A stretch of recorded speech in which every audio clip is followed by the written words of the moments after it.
The subcommittee will come to order. Without objection, the chair is authorized to declare a recess of the subcommittee at any time. Without objection, members of the full committee not on this subcommittee are authorized to participate in today's hearing. As a reminder, I ask all members to keep themselves muted when they are not being recognized. The staff have been instructed not to mute members except when a member is not being recognized and there is inadvertent background noise. Members are also reminded that they may only participate in one remote proceeding at a time. If you are participating today, please keep your camera on, and if you choose to attend a different remote proceeding, please turn your camera off. This hearing is entitled Built to Last, Examining Housing Resilience in the Face of Climate Change. I now recognize myself for 4 minutes to give an opening statement.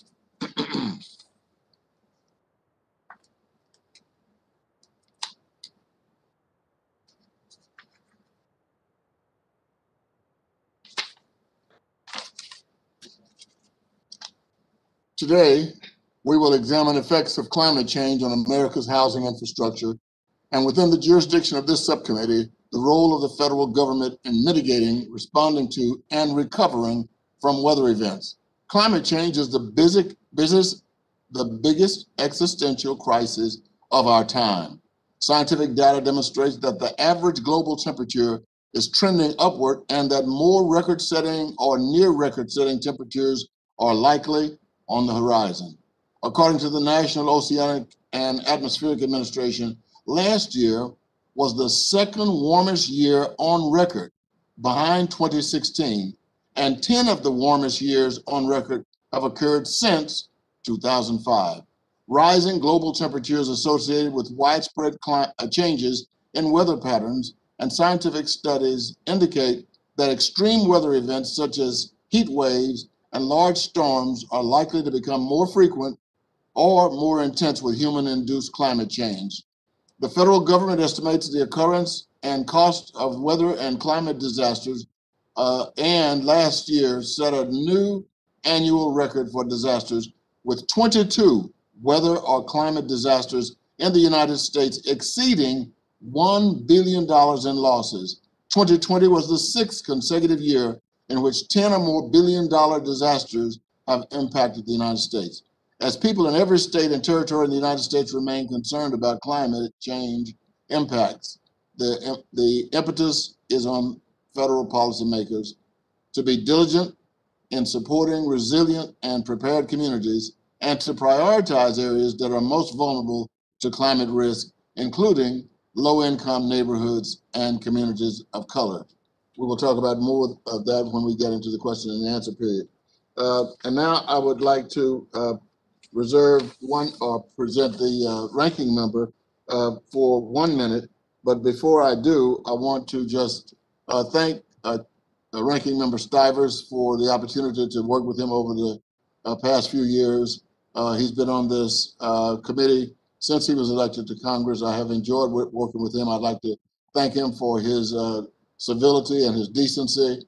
I wish him very much success in his new job, and we hope that you will remember us when you enter into the land of great wealth and opportunity and mansions and expensive cars. So, Ranking Member Stivers, you're now recognized for 1 minute.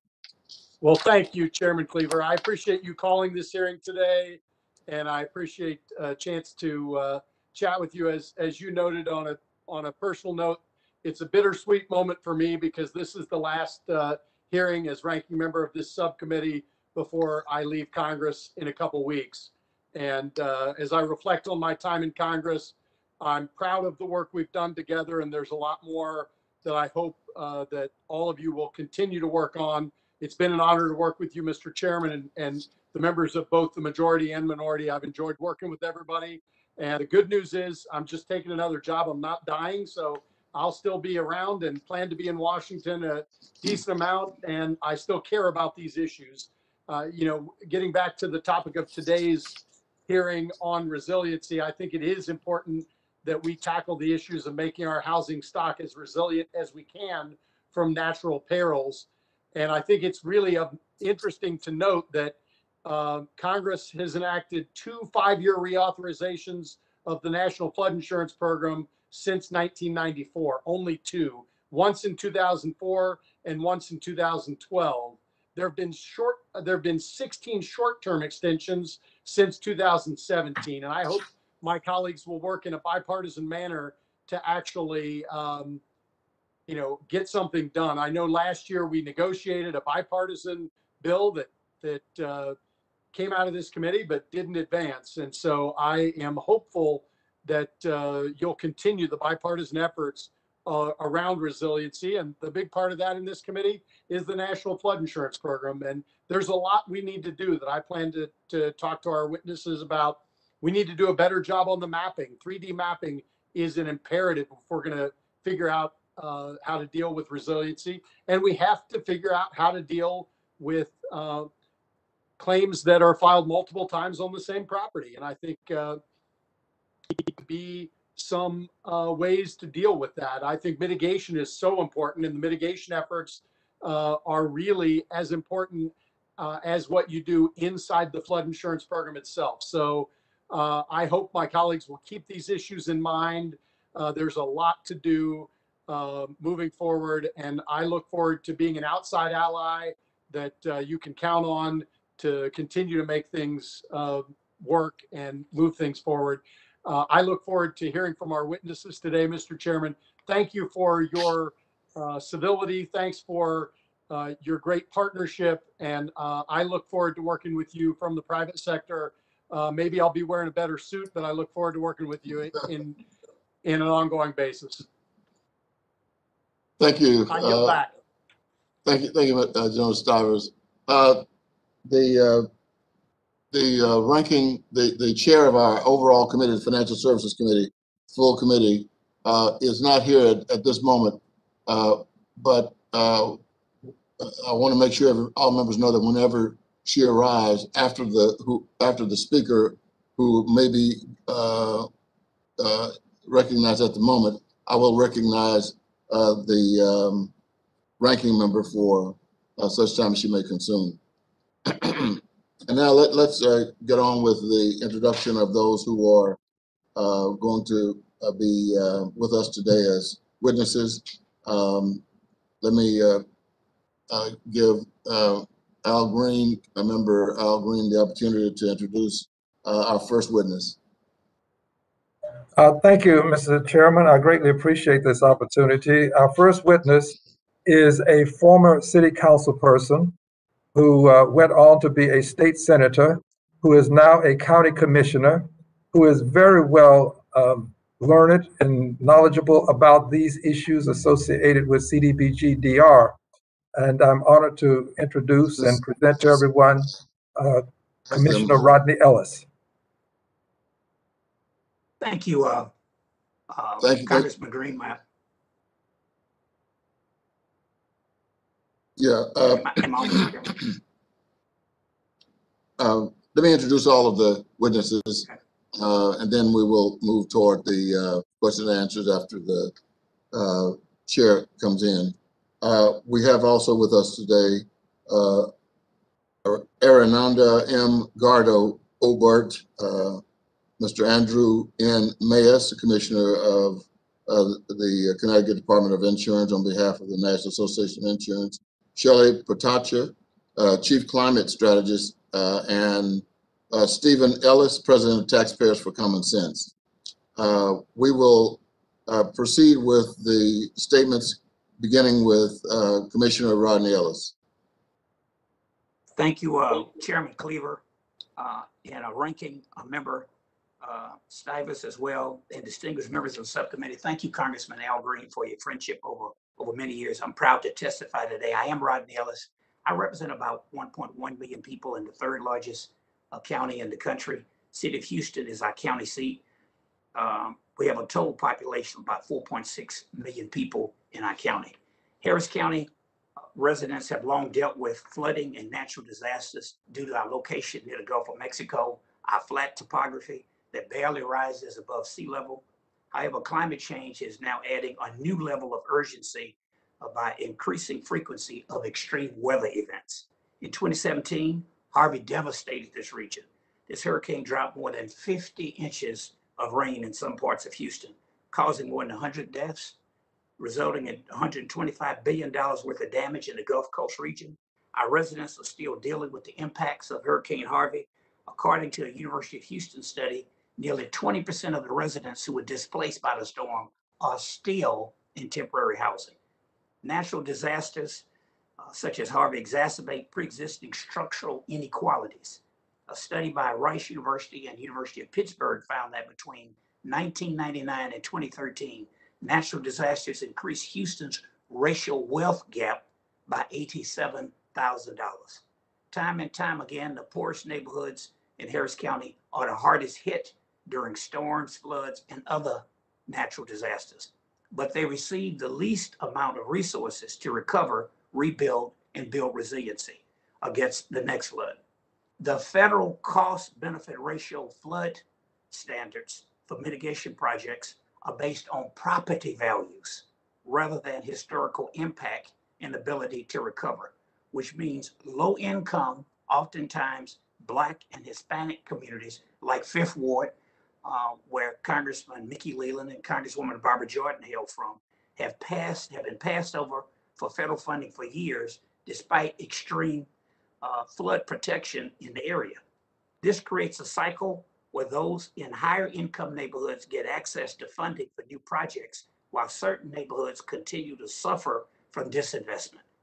By prioritizing property over people, areas of high income values and fewer people are often selected over areas with larger populations living in expensive homes, even if they are at higher risk of flooding and greater damage to protect people in those communities.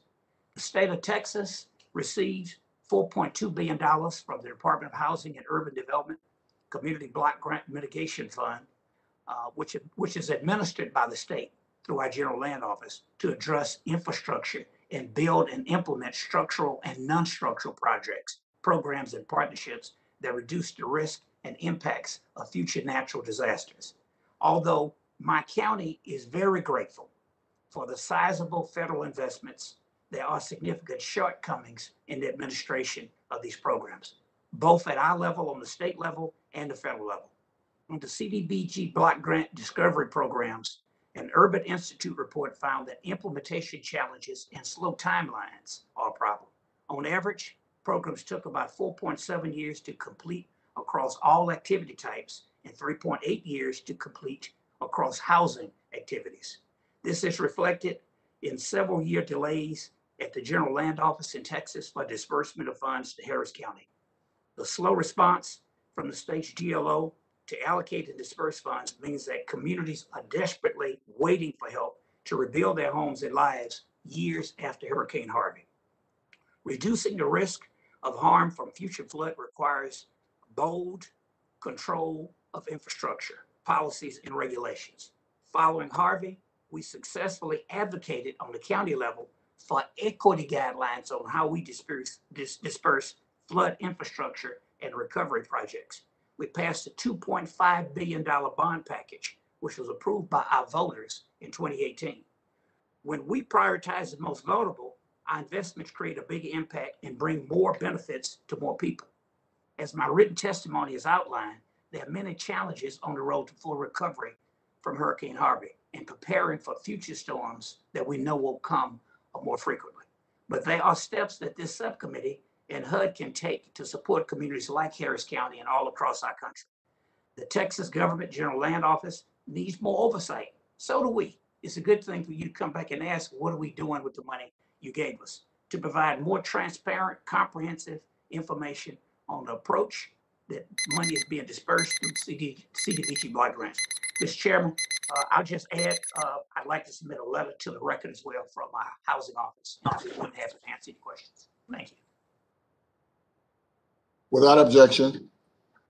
Thank you, Commissioner Ellis.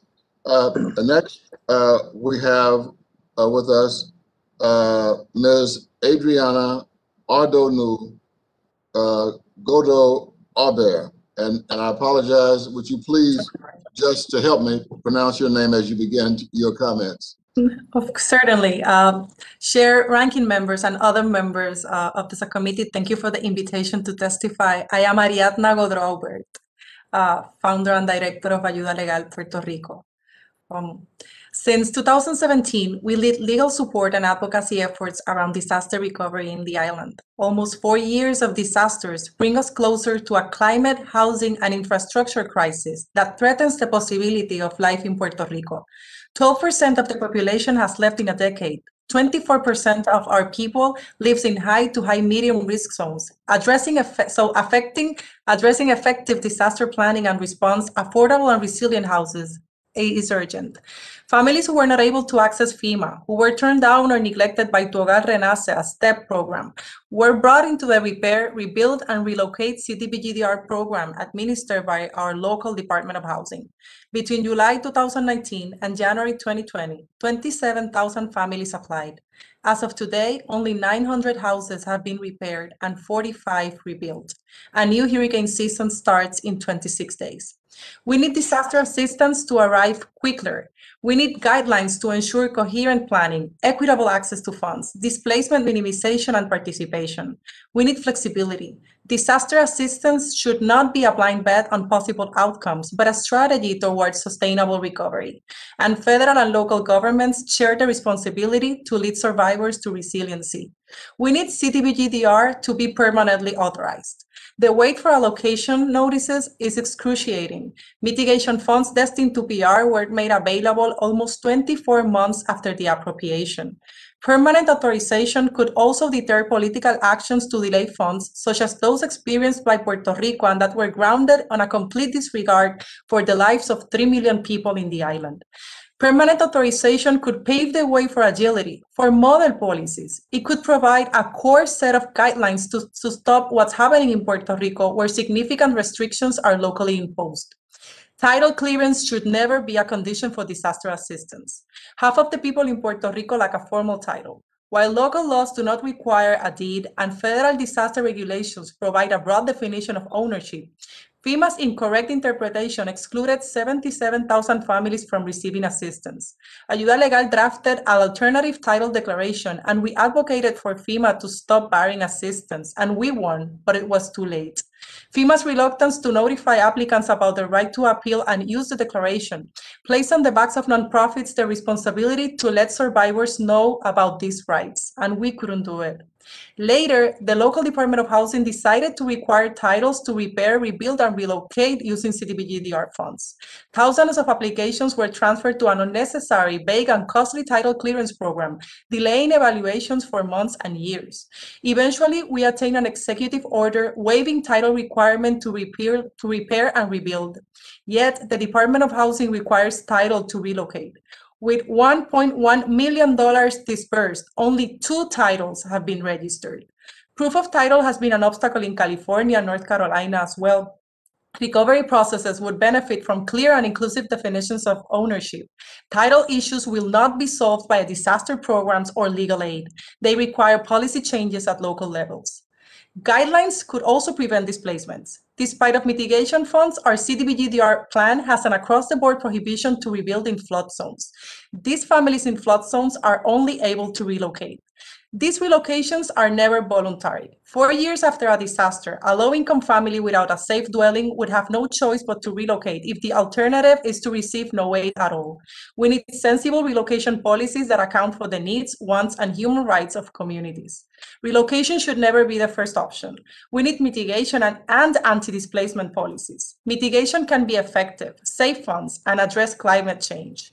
Yet, wrongly applied, mitigation may also displace and worsen inequitable development. Lastly, participation is essential for the success of recovery. Sustainable solutions require acknowledging the power and agency of local stakeholders. Regional civilian oversight committees, facilitated by independent individuals, never the Department of Housing staff, must be promoted. Coherent and participatory planning is equally essential. One of the biggest obstacles for needs assessments and resilient housing infrastructure is that CDBGDR planning programs have barely started. HUD core guidelines should instruct grantees to publish timelines, to publish progress reports, and to prioritize participatory planning. A just recovery is not only needed, but it's possible. Thank you. Thank you very much. Next, we have Ms. Andrew Mays, Commissioner of Insurance for Connecticut, testifying on behalf of the National Association of Insurance Commissioners. You're now recognized for 5 minutes. Chairman Cleaver, Chairwoman Waters, Ranking Member Stivers, and members of the subcommittee, thank you for the invitation to testify today, and thank you, Mr. Chairman, for speaking to our NAIC members recently. We do appreciate the subcommittee's efforts to focus on disaster risk reduction and resilience. Perhaps no sector is more attuned to and focused on disaster preparedness and directly aware of its value than the insurance sector. State insurance regulators recognize that natural disasters take a considerable financial and emotional toll on Americans every year. Climate risk contributes directly to a growing coverage gap between what the insurance industry can cover while balancing availability and affordability in what is required. It is estimated that on a global basis, the insurance industry's share of natural disaster losses is only 36% of the total required, so mitigation is critical to help close that gap. We are working to find solutions to managing the catastrophic risk exposure in our respective states, and through the NAIC have been engaged in those efforts for decades. I serve as a member of the NAIC's Climate and Resiliency Task Force, and we are focused on 5 areas: pre-disaster mitigation, solvency, climate risk disclosure, innovation, and technology. Now, as part of those efforts, insurance regulators are participating in multi-agency stakeholder educational efforts on pre-disaster mitigation related to climate risk and incentivizing insurer recognition of enhanced building codes in underwriting and in pricing. In March, the NAIC hosted a building code and mitigation workshop with state insurance departments, FEMA, insurance industry representatives, and consumer groups. Now, risk reduction and mitigation to protect consumers and reduce the losses paid by insurers or otherwise absorbed through federal spending. That helps to maintain solvent insurance markets while keeping rates more affordable. State insurance regulators are examining the potential solvency impact of insurers' exposure to climate-related risk, and we may consider enhancements to our regulator solvency tool to analyze and address an insurer's potential financial exposure to the physical and to the transition impacts of climate change. We're also focusing on climate risk disclosure and considering modifications to our existing NAIC climate risk survey to promote uniformity in reporting requirements. Now, in addition, we're considering innovative solutions to climate risk and resiliency directed at reducing, managing, and mitigating climate risk while closing insurance gaps in coverage for consumers. And finally, we have established a work stream focused on the increasing use of technology to better assess and evaluate climate risk exposure. You think of predictive modeling tools, for example. The NAIC Center for Insurance and Policy Research has also been active in researching various aspects of resiliency. We recently held an event in coordination with the Insurance Institute for Business and Home Safety on the insurance implications of severe convective storms, and that included a live demonstration of the importance of building resilient standards. State insurance regulators also have a collaborative relationship with FEMA, and we are jointly hosting resilience roundtables across the country on resilience priorities before, during, and after disaster events. Some states have formed a regional resilience working group with FEMA that's focusing on lessons learned from 2020 in advance of the upcoming hurricane season. Further, we have established a FEMA NAIC advisory group to coordinate resilience activities between state regulators and FEMA. And we, the NAIC and FEMA, are also working on a regional earthquake training exercise. Last, but certainly not least, state insurance regulators recognize the pivotal role that flood insurance plays in preparedness and recovery. We urge Congress to pass a long-term NFIP reauthorization before it expires on September 30th to provide certainty for policyholders. Reauthorization legislation should focus on ways to encourage investment in flood mitigation, and ensure consumers have access to multiple options for flood insurance products, and to help facilitate greater growth in the private flood insurance market as a complement to the NFIP. In conclusion, state insurance regulators share your support for investing in prevention and preparedness to help minimize the impact of natural catastrophes and economic loss. Pre-event disaster planning, effective mitigation, and rational building codes are crucial parts of the solution. Thank you for the opportunity to testify today, and I would be pleased to take your questions. Thank you, Mr. Mays, for your comments to us. And now we recognize Ms. Shelley Potisha, who is the Chief Climate Strategist at the National Resources Defense Council. Good afternoon, everybody. Chair Cleaver, Chair Waters, Ranking Member Stivers, and members of the subcommittee, thank you for the opportunity to testify today about housing and climate resilience. My name is Shelley Potisha, and I am the Chief Climate Strategist for NRDC, the Natural Resources Defense Council. NRDC is an international nonprofit environmental organization working to protect the world's natural resources, improve public health, and ensure a safe and sustainable environment for all. The impacts of climate change, extreme heat, powerful storms, sea level rise, are already impossible to ignore. We now quite undeniably live in a rapidly changing world that will profoundly impact our nation and our society. Over the last several years, we have seen record-breaking hurricanes, floods, wildfires, other climate-fueled disasters that have devastated communities and caused untold suffering for millions of Americans. The impacts of climate change are here, and they will continue to grow in severity and frequency, even under the most optimistic climate mitigation scenarios. Faced with this reality, we must prepare for a dramatically different future and ensure that we protect the people and communities who are most vulnerable. We must also think about how we make decisions and who is involved in making those decisions. The complex and daunting challenges posed by climate change already exacerbate the intergenerational harms of racial and economic inequality. The people who bear the greatest burdens of climate change too often are also locked out of decision-making that will shape the future of their communities. I want to bring to the subcommittee's attention 3 actions to address issues at the intersection of equity, housing, and climate resilience that could form the basis of a new federal direction. First, support community-led development and fund community ownership. Community-led development that is both equitable and sustainable is an approach that can be successfully employed, and is critical to building lasting change. This approach, sometimes known as low-carbon resilient development, brings together traditionally separate goals: reducing emissions, becoming more resilient to climate change, and economic and social development. Projects coming out of the Strong, Prosperous, and Resilient Communities Challenge, or SPARK, use this approach and have been created with and by community leaders.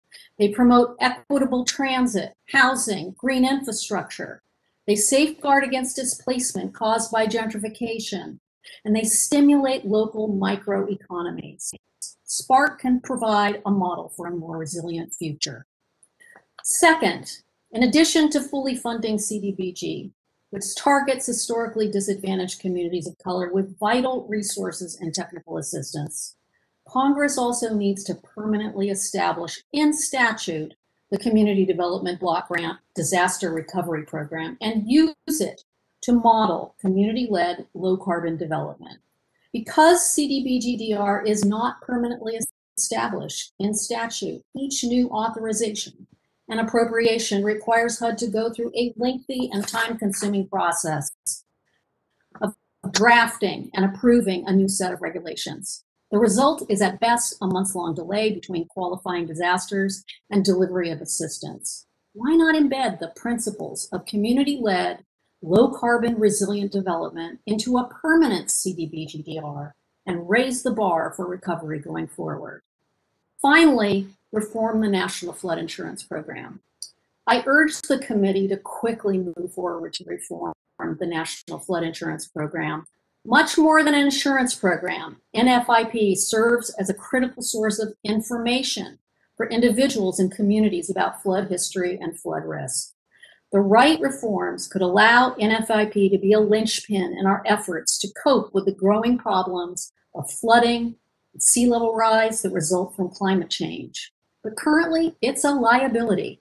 We need an NFIP that provides low and moderate income people with affordable coverage, expands access to flood mitigation and relocation assistance, and grants homeowners, home buyers, and renters a right to know the flood history and risks associated with their current or prospective home.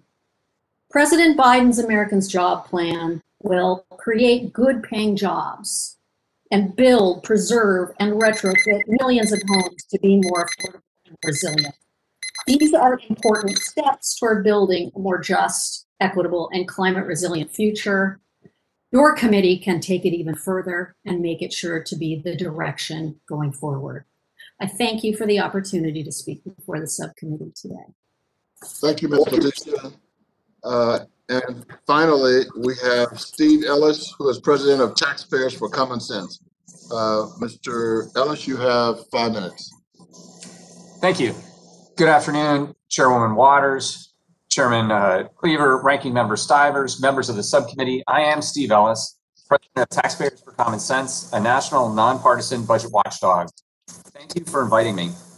TCS has worked on disaster-related issues on behalf of taxpayers for our entire more than 25 years of existence, and I've been involved in flooding issues dating back to my days as a young Coast Guard officer dealing with the aftermath of the Great Midwest Flood of 1993. These are critical issues for taxpayers, and the country needs smart public policy that protects people and property. The Congressional Budget Office estimates that hurricane winds and storm-related response cost the U.S. economy $54 billion annually, including $34 billion in expected annual economic loss to the residential sector. The expected annual cost of federal taxpayers is estimated to be $17 billion.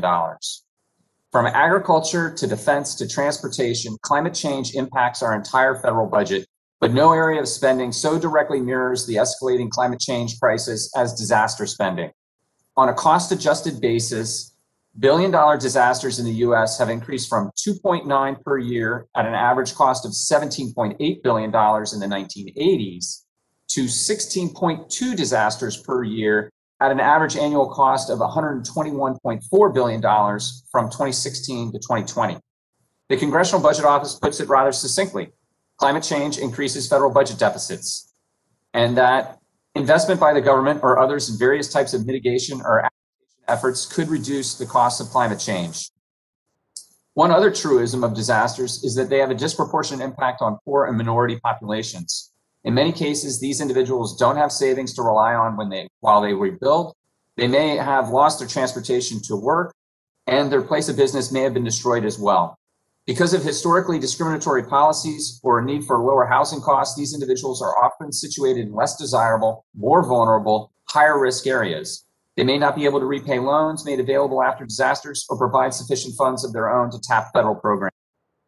There are roughly 5 million NFIP policies, but there are well over 100 million housing units in the US. More people need to purchase flood insurance. After 2016's extraordinary heavy rainfall event in Baton Rouge, the average homeowner with flood insurance coverage got $86,500 to rebuild their home. The average person without flood insurance got only $9,100 in disaster assistance. Programs such as CDBG-DR should take into account the needs of disadvantaged populations and ensure that they have access to the benefits, but also the tools to mitigate, adapt, and pre-spawn to future disaster events to make them less costly and impactful. While it varies by situation and peril, we know that every dollar spent on mitigation can save as much as $6 or more in post-disaster response. Regardless of need, NFIP has subsidized rates since its inception 50 years ago. More than 25% of properties in the program pay subsidized or grandfathered rates. NFIP has helped fuel a development boom in high-risk areas simply by making it more affordable to take on flood risk. And housing doesn't occur in a vacuum. As areas develop, infrastructure follows with roads, bridges, water, electric, and sewer, and all these intensify along with residential development. The NFIP has exacerbated exposure to climate change. At the same time, it is negatively impacted by it. As storms increase in frequency, as sea levels rise, this increases cost of the program. It also increases demand for CDBG-DR. The best way to reduce the rate for flood insurance for property owners and taxpayers is to reduce the risk. It's not about artificial caps that hide the real risk to people, but about finding ways to fund mitigation either at the property or the community level. If a property owner is unable to afford the premium, means-tested assistance outside the rate structure should be provided. FEMA's new Risk Rating 2.0 promises to better price actual risk for properties by incorporating more data and flood variables to determine actual risk to properties. In theory, this will reduce some of the cross subsidies that have plagued the program. CDBG-DR is supposed to supplement existing disaster-related authorities. Specifically, these funds are for long-term recovery, including restoration of infrastructure and housing and economic revitalization, but also future disaster mitigation activities. Since 1992, nearly $90 billion has been appropriated to the program. While there is some program direction, in reality, there's a great deal of leeway granted to HUD and the implementing states and communities. Flexibility is an important part of the program, but stability and predictability are also critical to successfully meeting program goals. TCS supports the committee's efforts to statutorily authorize the CDBG program. Climate change, its impacts, NFIP and CDBG-DR are critical issues not just for their budget and taxpayer impacts, but for society as a whole. Federal policies must promote realistic and responsible solutions to climate change, including targeting investments that lift innovative solutions and reflect the needs and experiences of low-income and minority communities. The goal must be to develop risk management and mitigation strategies to enable communities, infrastructure, and industries to become more resilient, face less risk, and can better adapt to future mitigation costs and climate damages of climate change. Thank you very much for the opportunity to testify. I'm happy to answer any questions you might have. Thank you, Mr. Ellis, for your testimony. The chair now recognizes the full committee chair, Ms. Maxine Waters of California.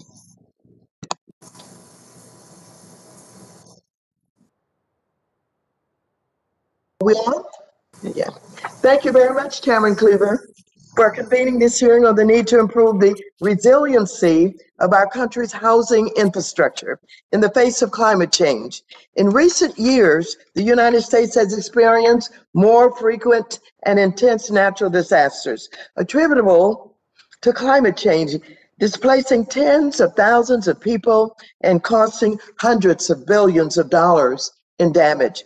I've been working across Congresses, now with members on both sides of the aisle, to reform the National Flood Insurance Program.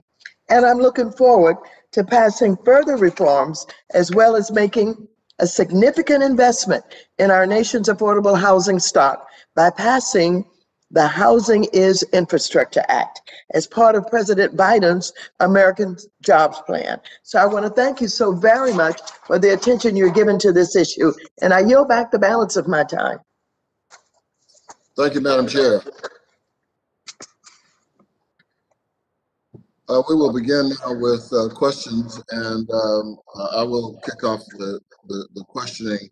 Mr. Ellis, you have served in any number of offices throughout your career in Austin, the capital, and in Houston, and in Harris County. Will you give me your opinion of the response to those disasters that you have witnessed of FEMA and HUD? And do you think that there are times in which their requirements and regulations collide? Thank you, Mr. Chairman. The biggest challenge that I have seen has been, obviously HUD money is tied to LMI, low to moderate income households. But most other federal money that we get related to disasters has a cost benefit ratio in it. So on our level, even after Harvey, when we passed a record bond issue, so we try to address some of our own problems, we leverage it with money from you all on the federal level. And when we go to FEMA, when we go to Corps of Engineers, they are generally following a cost benefit ratio analysis. I can understand why one would say we ought to protect, in the case of Houston, our port, our medical center, our downtown.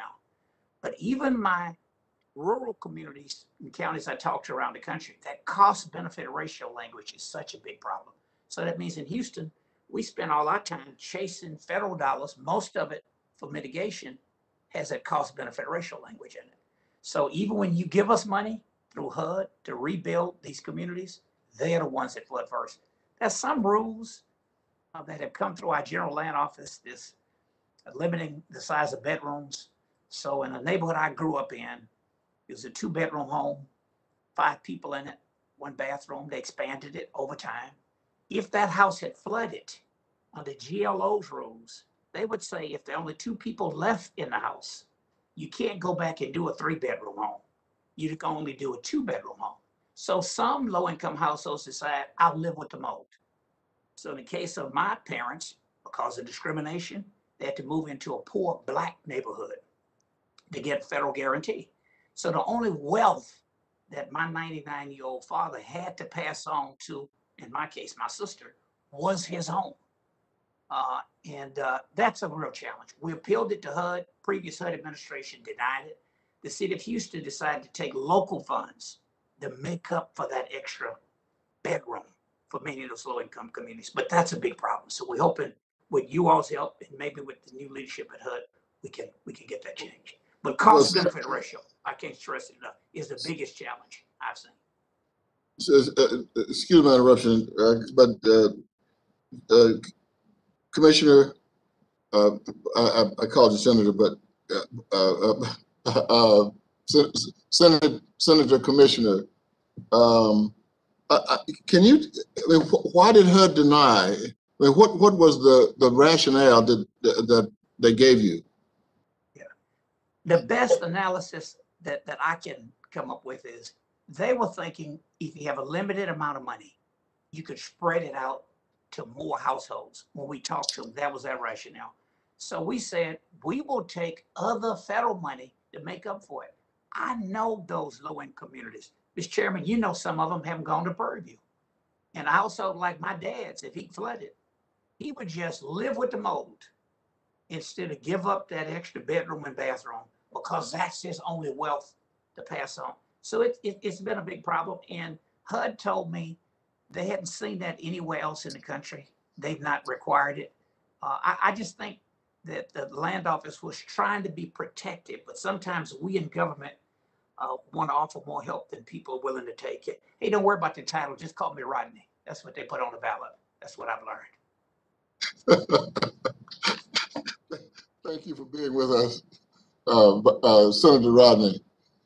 The gentleman, Mr. Stivers, the ranking member from Ohio, is now recognized for 5 minutes. Thank you, Mr. Chairman. First, I'd like to request unanimous consent to enter into the record 3 statements, one from the Manufactured Housing Institute, one from the National Association of Mutual Insurance Companies, and one from the reinsurers. Without objection. Thank you. And my first question is about mitigation. And, you know, I think we'll be in a much better position going forward if we can do something about mitigation. So I want to ask Mr. Ellis if you can go into a little depth. You talked a little bit about mitigation, but it seems to me that there's little incentive for mitigation efforts because the federal share of these disasters has gone up. Back in 1955 during Hurricane Diane, the federal government only covered about 6% of the disaster total cost. As part of Superstorm Sandy, the federal government's exposure was 77%. So it seems like there's little incentive to enact mitigation. What can we do to focus on mitigation so that we can reduce the exposure before these disasters strike, Mr. Ellis? I'm assuming that's me. This is Mr. Ellis.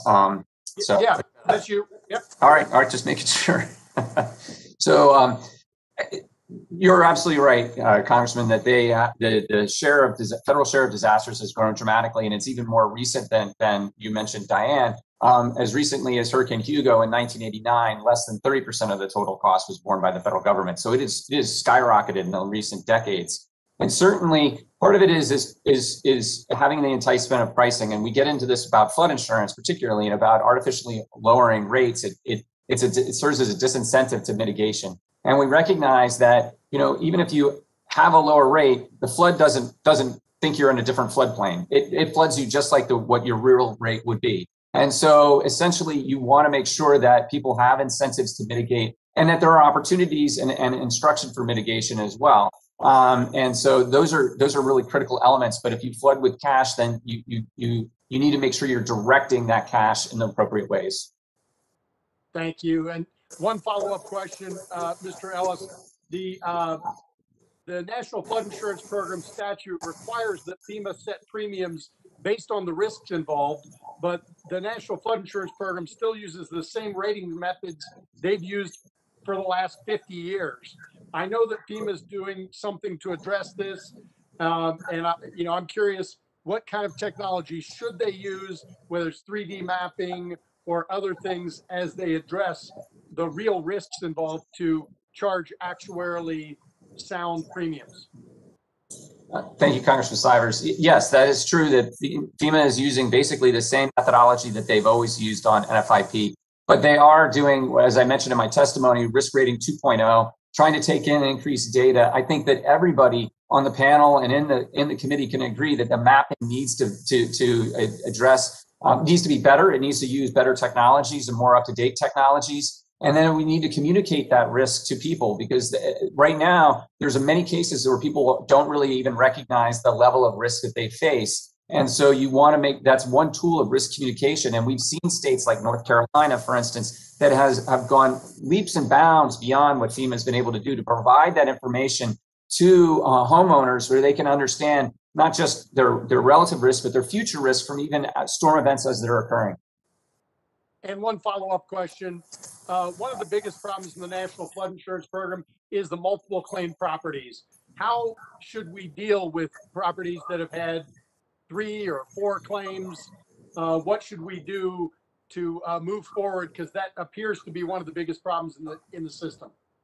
I mean, it's interesting to me, Congressman, that they seem to come up with different terms. There's repetitive loss properties, then severe repetitive loss properties, extreme repetitive loss properties. Clearly, this is an issue that has to be dealt with. And in some cases, Congressman Blumenauer back in 2004 was mentioned the reauthorization at that time. He had 3 floods and you're out of the taxpayer's pocket, 3 strikes and you're out of the Taxpayers Pocket Act. And it was basically trying to put more pressure on property owners to mitigate, or to basically to communities to do buyouts and relocation in a structured and thoughtful manner.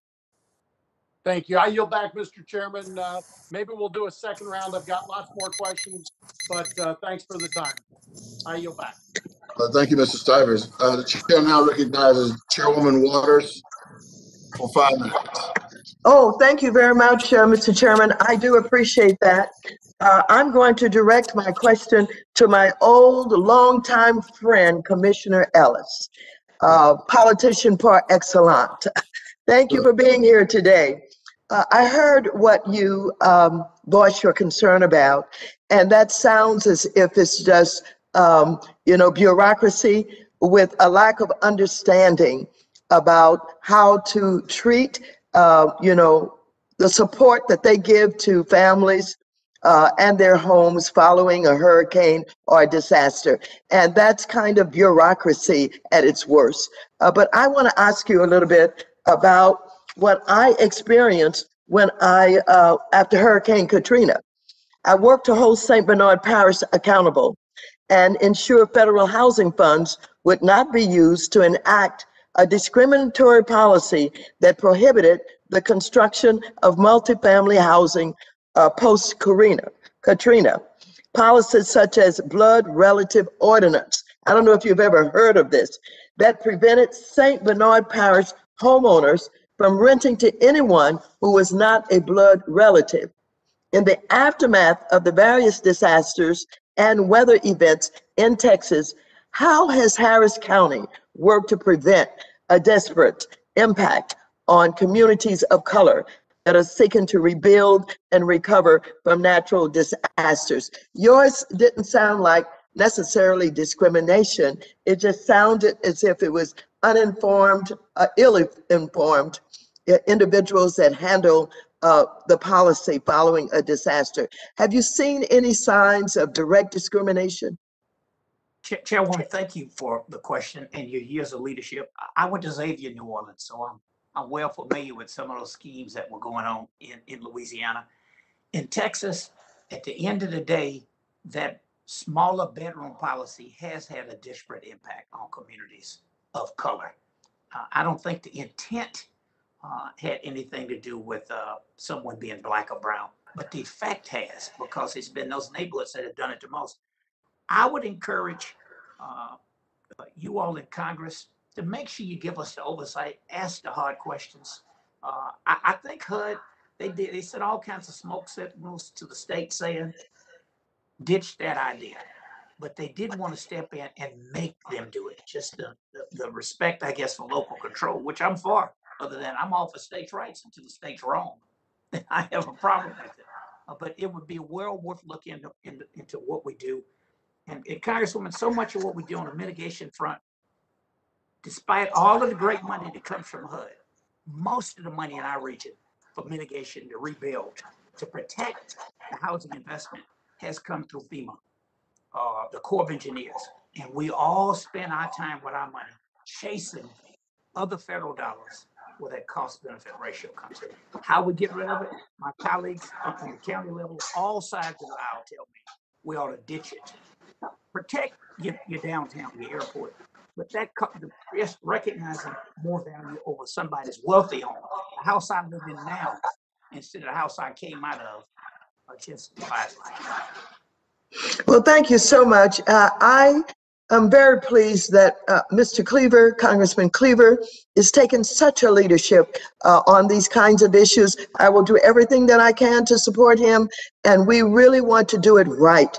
And this is a moment in history where we have an opportunity to do it right. So thank you so very much for being here today. And Chairman Cleaver, I yield back the balance of my time.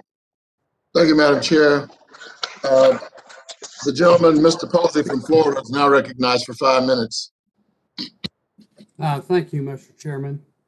Mr. Ellis, can you please tell us what your research shows about the role of building codes in achieving flood and storm resilience, and how these measures are being adopted, the best way they're being adopted by various states? Sure. Thank you very much, Congressman.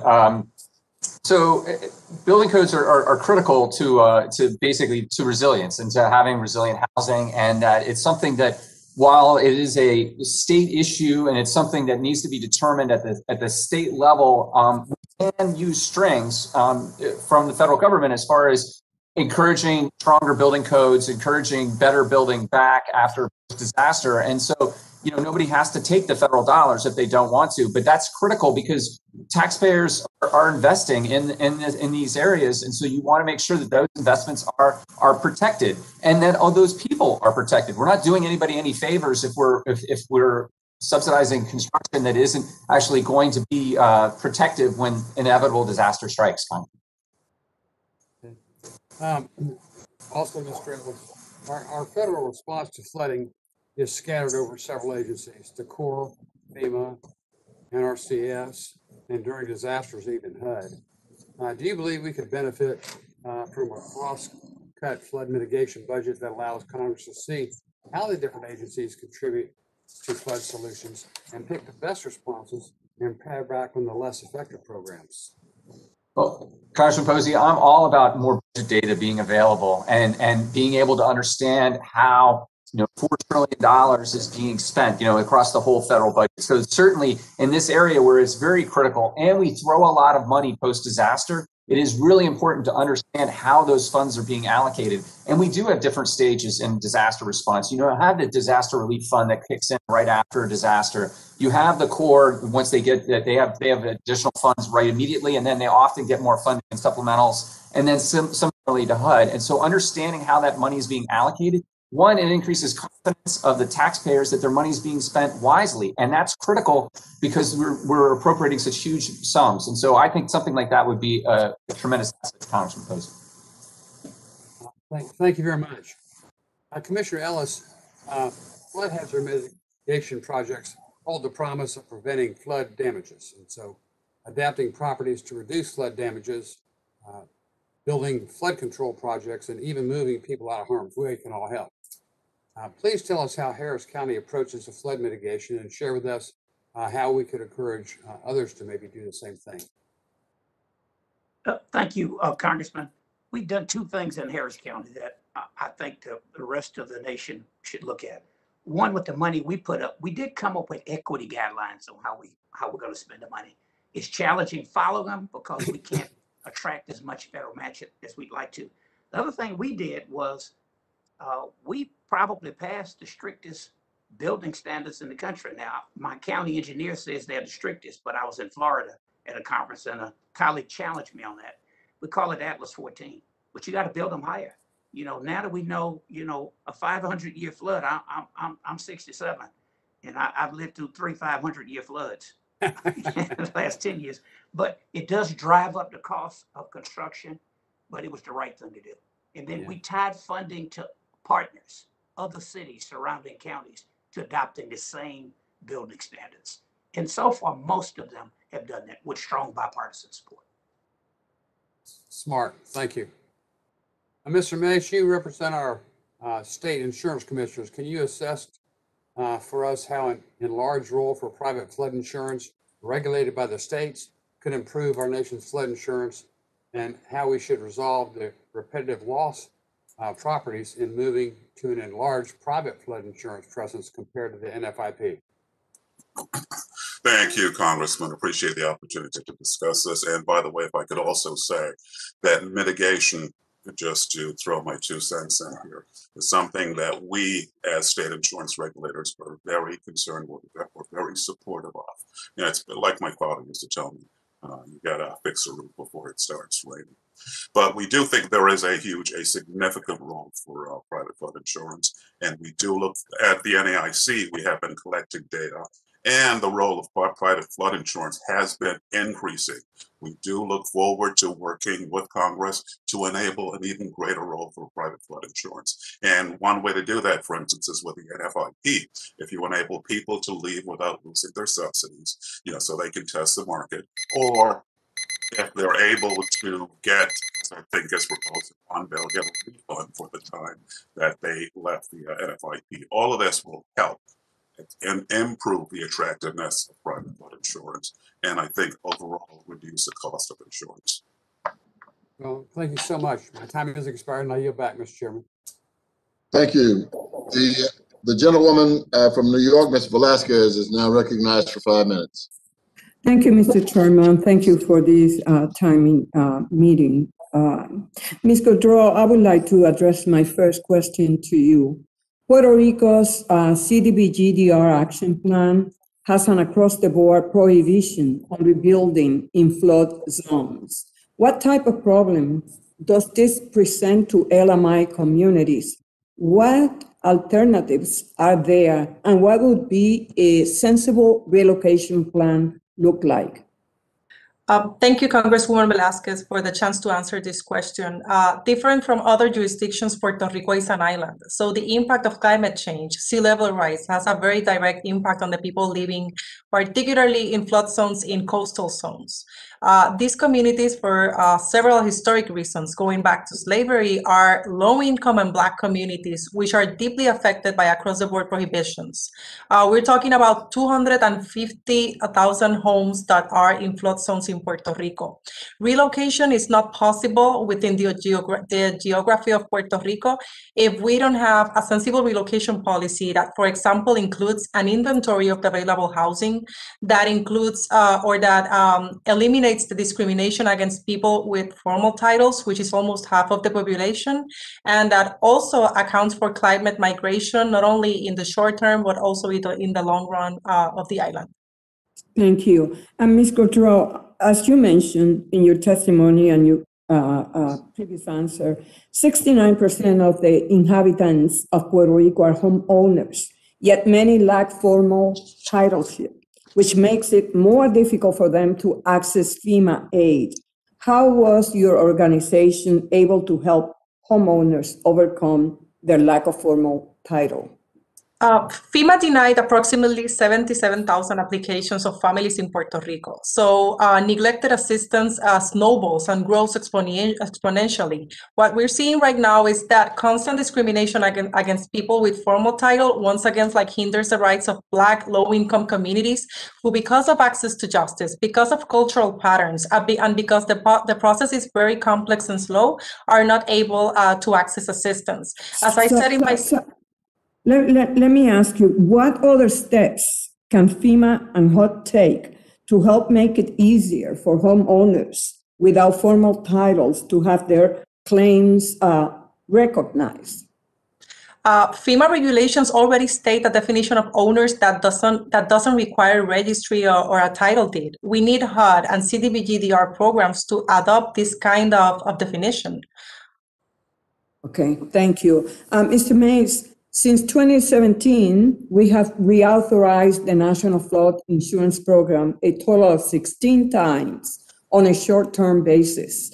I have called for reauthorizing the program for as long as 10 years. As you know, the program is once again set to expire at the end of September. Can you explain why a long-term reauthorization of the NFIP on a bipartisan basis is so important? Thank you, Congresswoman. And let me just say here, I'm going to go back to the idea of mitigation and planning, because what this does is it enables people. This is what insurance is all about. We are going to pay some now so that we can be sure if something happens, we're covered. That's the way we as insurance regulators look at various insurance programs, including the NFIP. The NFIP, as you mentioned, has had a number of short-term reauthorizations. Well, I'm a homeowner, and I actually am a homeowner with an NFIP policy. It makes it difficult to plan. You know, you just don't know what's going to happen, how long this is going to be in place, and where you should go after this. So that reliance on short-term authorizations or reauthorizations, I think, has created a tremendous amount of uncertainty for consumers, and that includes businesses that rely on flood insurance. And you also have to, or at least certainly we keep in mind the fact, I've been in this business for a while, people don't understand that flood insurance policies take effect after 30 days. It's hard enough convincing people to get the policies. Thank you. Thank you, Mr. Chairman. I yield back. The gentlewoman yields back. The gentleman from Wisconsin, Mr. Stiles, is now recognized for 5 minutes. Thank you very much, Chairman. I appreciate you holding today's hearing. I got to say, though, I look forward to the majority allowing us to be back in person across the board in D.C. We're spending money like drunken sailors pretty darn inefficiently. We can't even do it in person. And so I hope the majority brings us back. I'm excited to talk about today's topic as well, albeit virtually. So let's dive in with the short amount of time. There's been a lot of discussion surrounding the National Flood Insurance Program reauthorization and how are we going to really ultimately keep rates in check. I'm sympathetic to homeowners who are concerned about their ability to bear higher rates. And really, to me, that's why it's important when we're looking at how we do this, that we're talking about lowering risk. We heard Mr. Mays talk about his support of mitigation funding, possibly private flood insurance. I've seen some people's write-ups here in their formal testimony support that as well, which brings me to a pretty significant concern in the draft of the NFIP reauthorization that's attached to today's hearing. As I read this, it puts in place a 9% increase cap. And is in my reading of this, that applies to all property, including second homes and severe repetitive loss. And so my concern is that someone in Janesville, Wisconsin is going to be on the hook to subsidize somebody's second home on the ocean or some fancy pants vacation home. And we're putting taxpayers in Kenosha or Janesville or Racine on the hook for this. That's one. And then two, when you set a flat cap of 9%, one of my concerns is that we're going to discourage homeowners from taking steps to mitigate themselves from high-risk properties in particular. And so, Steve Ellis, if I can address a question to you in particular as it relates to a 9% cap for fancy pants, second homes on the ocean. Not talking about people who are struggling to get by. We're talking about people who are buying second properties. Do you think that there's a moral hazard being created by this draft legislation as currently written?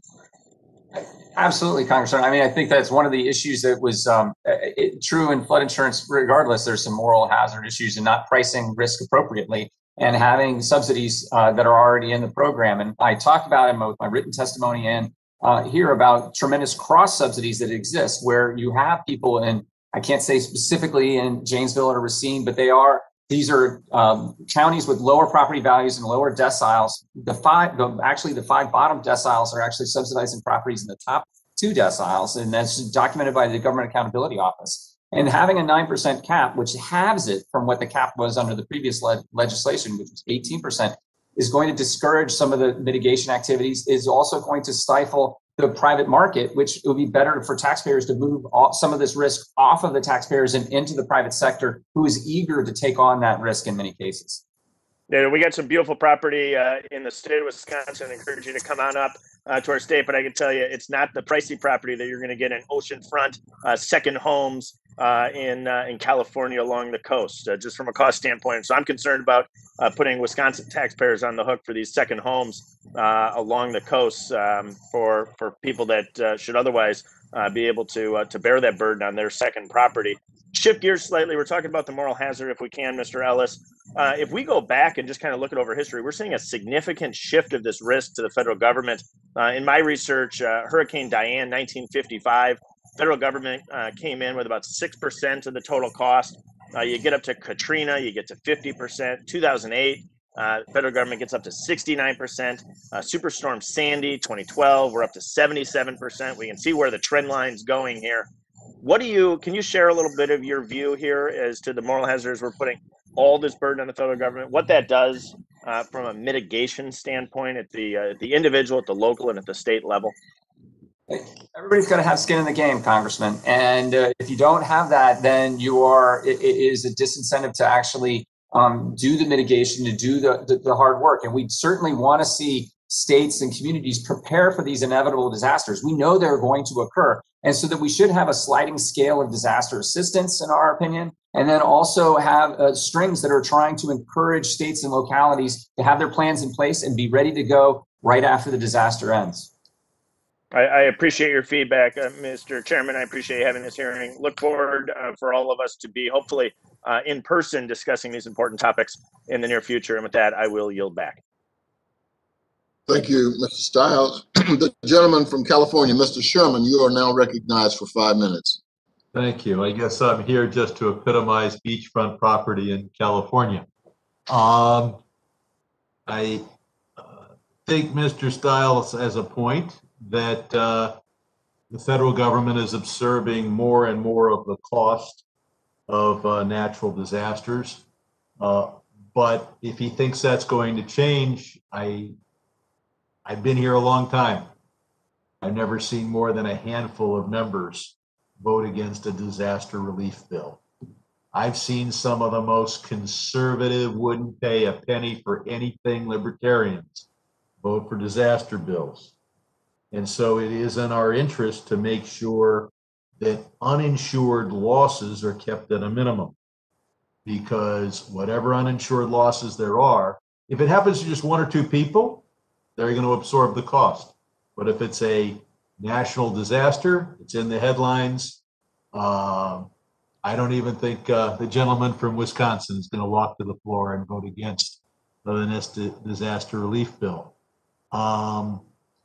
We've given local control on all of the most important issues affecting housing. We now have a circumstance where in my city, it seems to cost about $700,000 to build an apartment unit. We have building standards where if the building isn't resilient, it's, as Mr. Stiles points out, going to be the federal government bearing the cost.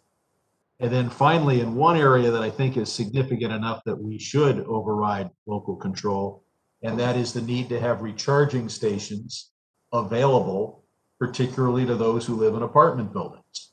We can't get people to buy electric cars if they can't recharge them at home. And home for everybody is not a single family house with a 3-car garage. For an awful lot of Americans, it's a carport where the landlord hasn't put in an electric charging station. So at least if every apartment building and every paid for parking structure at work had recharging, we might get to the president's objective of electric cars. I've got a question for Mr. Mayes. Most flood insurance policies are, of course, underwritten by the NFIP. There are more than 5 million property holders nationwide. And the NIFP is the nation's largest single line insurance, nearly 1.3 trillion coverage. Unless reauthorized by Congress by September 30th of this year, the authority to provide new flood insurance will expire, and NFIB's authority to borrow from the Treasury will be cut from 30 billion to 1 billion. Over 20,000 communities across the country participate in the NFIP, and over 5 million policy holders rely on it. Can you explain what happens to those communities and families who would no longer have access to the National Flood Insurance Program, and how would this lapse affect the communities in which they live? Thank you, Congressman. It's difficult for me to project what will happen across the nation. We can tell you what we've heard over the past few years as the NFIP has been up or been close to not being reauthorized. And we go back to that issue of uncertainty. People do need the certainty that they will have the insurance coverage to protect what will be, in many cases, their single most important asset. This is what they're going to be passing down to their children. And there's no doubt that there is a growing private market over the past, I think in 2019, for instance, we had 526 million in direct written premium in the private market, which is up 100 million from the year before, and the earned premium was less than that, which means the market's growing. That's just techie stuff. But what that tells us, compared to the fact that the NFIP had approximately, at its current rates, almost $3.5 billion earned premium in 2018, is that it does represent a significant portion of the market, and that is why we're asking for that long-term reauthorization. Thank you. The final comment I want to make is, you can argue for this kind of flood insurance program or that kind of flood insurance program, but what you can't argue is doing it before the last minute is better for the country. We don't want to take people into July and August not knowing what their situation is, especially if they're trying to sell their home. And I yield back. Thank you, Mr. Chairman. The gentleman, Mr. Taylor from Texas, is now recognized for 5 minutes. Thank you, Mr. Chairman, and I'll echo my colleague from Wisconsin's 1st District. I wish we were in person, particularly because I get the chance to greet in person my good friend and colleague from the Texas Senate, Commissioner Ellis. It's great to see you here with us today. Appreciate your insights and your expertise. I wanted to go into something that I learned about in the state legislature, something called actuarial soundness, right? So if you charge less than what you need to make a product, eventually you go out of business unless the government kicks in some money. And so I think I heard the number $90 billion. Let's see. So who said that? That would be, let's see. That would be the Republican expert. Can you speak to how over what period of time has the federal government kicked in $90 billion into the flood program? Sure, Congressman Taylor. The $90 billion is the Community Development Block Grant Disaster Recovery Program, and so that kicked in after Andrew and a couple other storms, Omar and Iniki in 1992. Basically, from '93 forward has been that $90 billion. So, are we charging an actuarially sound flood insurance premium at the present time? No, sir. The flood insurance program is created to have built-in subsidies. If your structure was built before the flood insurance rate map or before the program was created, then you have a subsidized rate. If the zones change, so like you basically because of climate change or whatever, or development nearby, you shift from being a lower risk zone to a higher risk zone, you get to keep your rate. The fact that the program can borrow from the federal government also is a significant subsidy, particularly considering that it's underwater. It's borrowed almost $40 billion from the taxpayer to date. So it is not an actuarially sound program. You could argue that that was not the intent initially, but we're in a different place than we were in 1968. We have much better technology and soundness, and we need to be developing and improving the program so it's not as much of a burden on taxpayers. So, and I guess that's what I would ultimately drive toward, trying to create an actuarially sound program that stands on its own. And that's in the interest of the taxpayers. It's also in the interest of the ratepayers. When you set up an actuarially unsound program, eventually the taxpayers get tired of paying for that and they end up ditching the ratepayers on the side of the road. And so I don't want to see that happen. I want to see a program that is functional. But I think mathematically we set it up to be non-functional, and I think that's going to take some work to really work through that.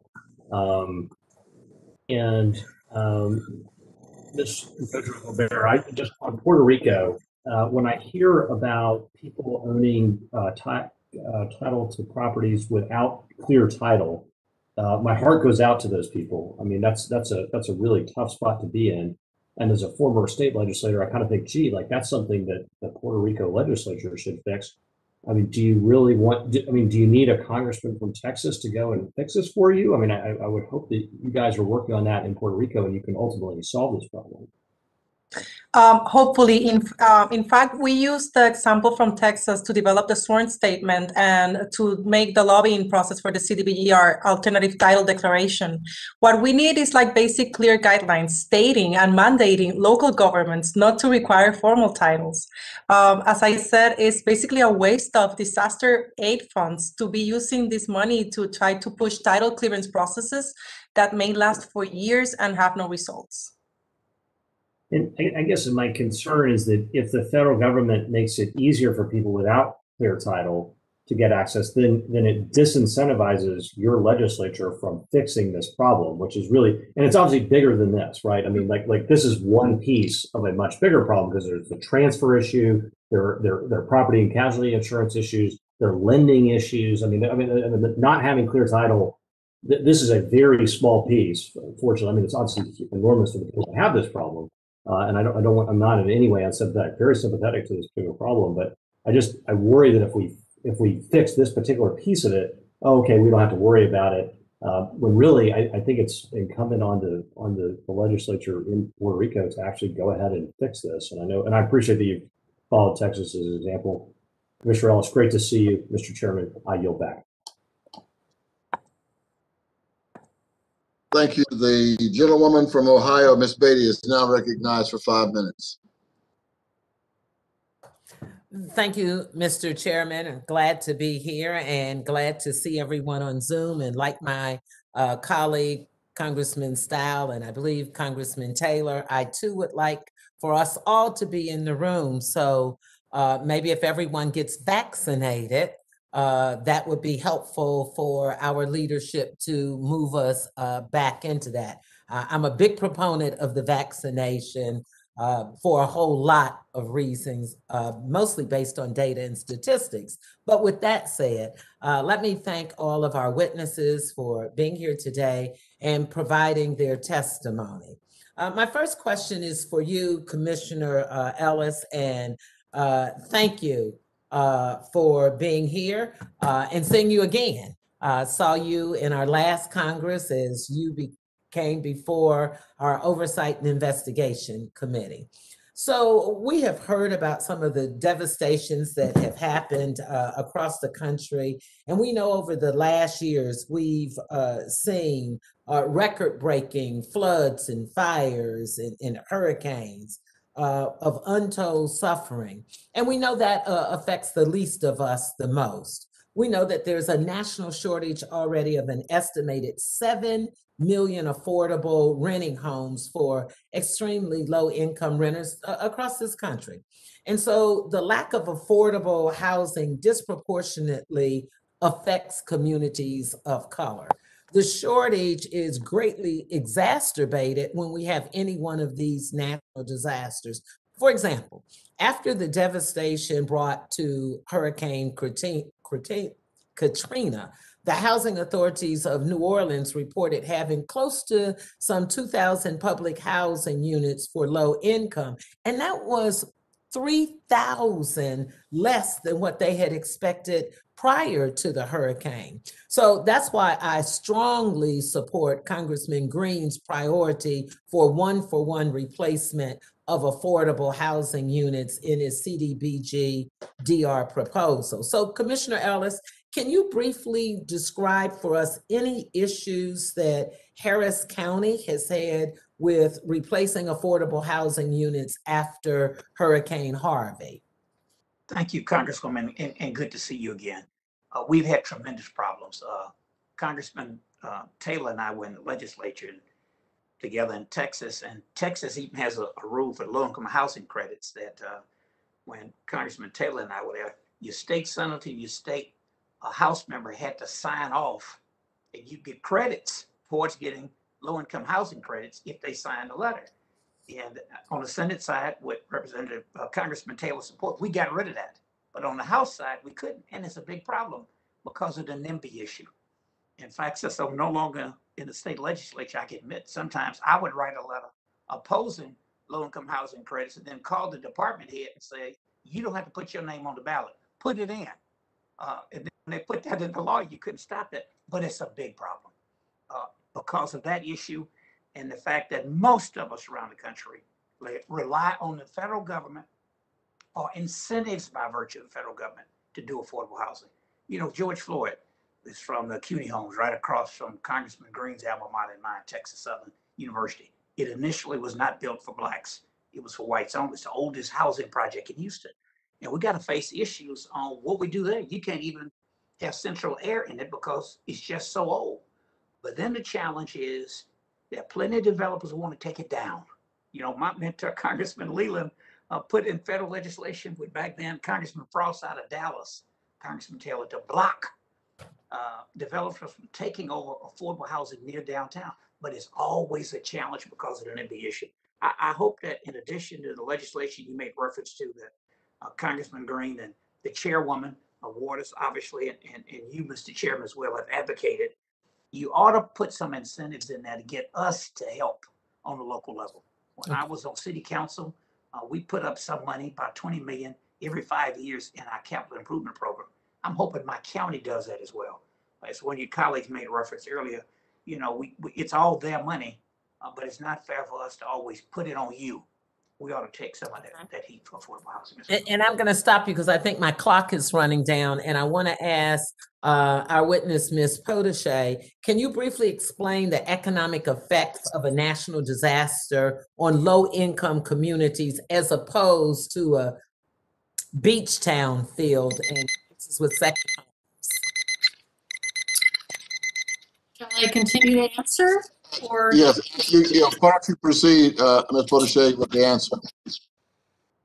okay, great. So, you know, the economic implications of disasters on low-income households are profound. Most low-income households actually live in rental housing, so they're at the whim of the apartment building owner or the owner of the home to retrofit these units. And we really do need to get much more proactive in the way that we think about addressing climate change and the impacts on low-income households. Thank you. And thank you, Mr. Chairman. Are you back?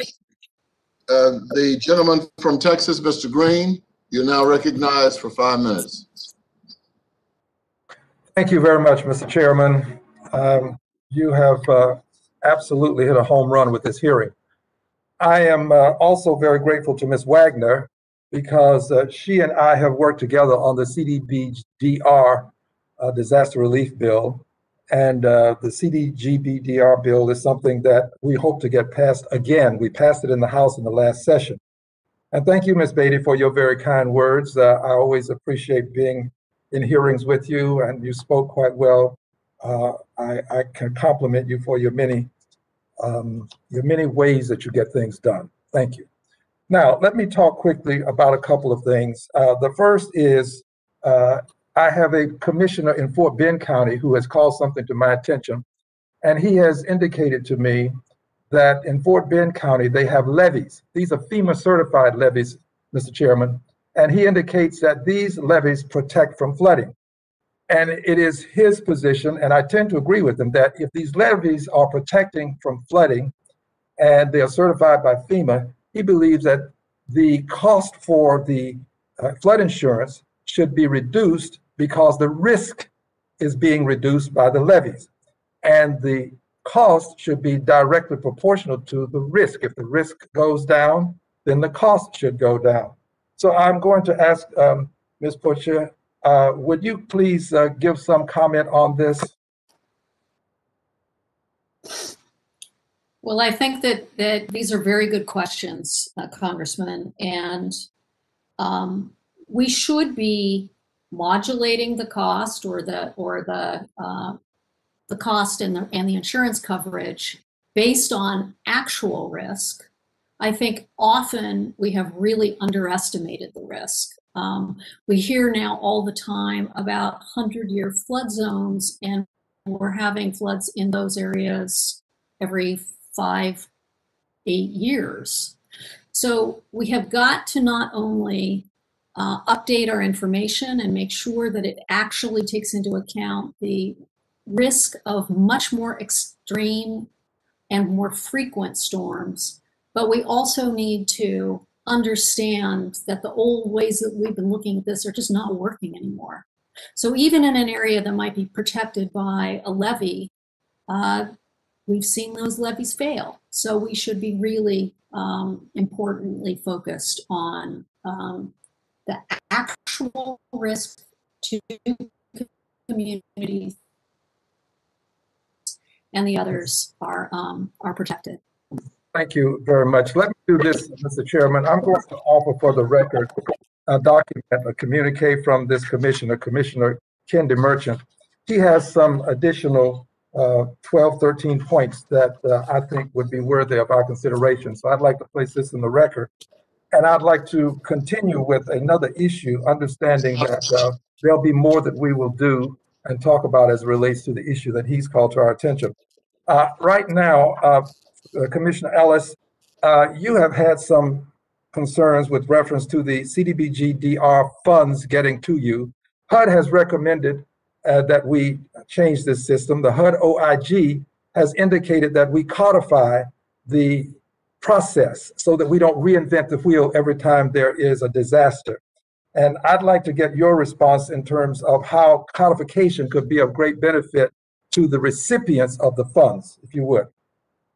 Congressman, thank you. I think it would be helpful as long as there's appropriate congressional oversight of what we do, and making sure that any guidelines that are codified, equity is replete as part of the process. And equity has to be more than just a 6-letter word. Obviously, on my level, we prefer you do a direct allocation to us so we don't have to argue about the administrative costs with our state partners. But the key is guidelines that have equity. And I'll close with, when HUD was created, LBJ wanted the direct allocation. Cities and counties wanted the block grant approach, but oftentimes we have not been as equitable in how we spend the money. That HUD money was directed for the most vulnerable among us. That's why it was created.